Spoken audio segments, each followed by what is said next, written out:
Have you ever wondered how one country's laws can influence another's, even when they are oceans apart? Today, we will explore how the segregation laws in the United States played a role in shaping South Africa's apartheid system.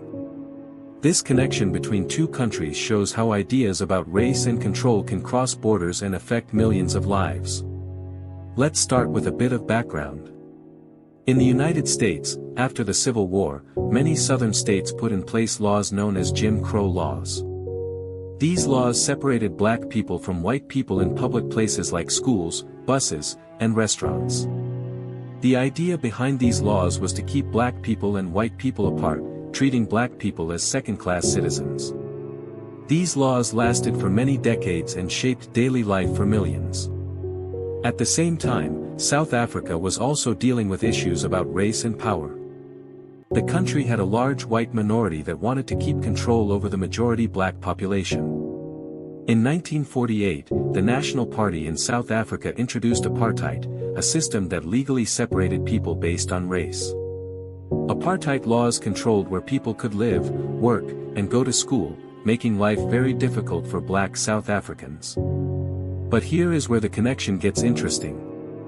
Many of the ideas behind apartheid were inspired by the Jim Crow laws in the United States.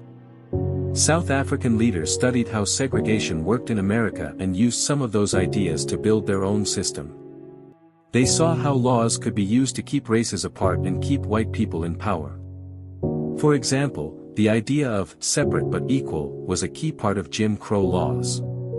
This meant that black and white people had to use separate facilities, but these places were never actually equal. In South Africa, this idea was taken even further. The government created laws that strictly divided people into racial groups and controlled almost every part of their lives. Black South Africans were forced to live in separate areas called homelands or townships, often far from cities and with poor living conditions. The influence went beyond just laws. Apartheid also adopted ideas about controlling movement and limiting rights that were similar to those used under Jim Crow.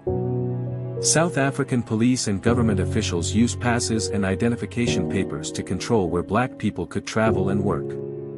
These methods kept the majority population under tight control and made it difficult for them to challenge the system.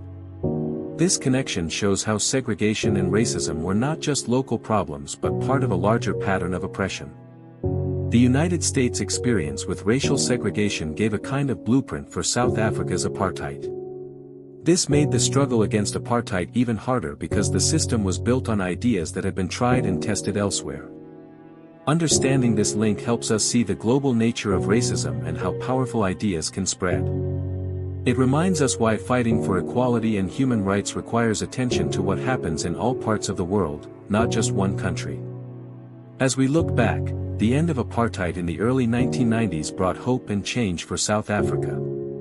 But the legacy of these laws still affects many people today. Reflecting on how Jim Crow laws influenced apartheid teaches us about the dangers of segregation and the need to challenge unfair systems wherever they appear.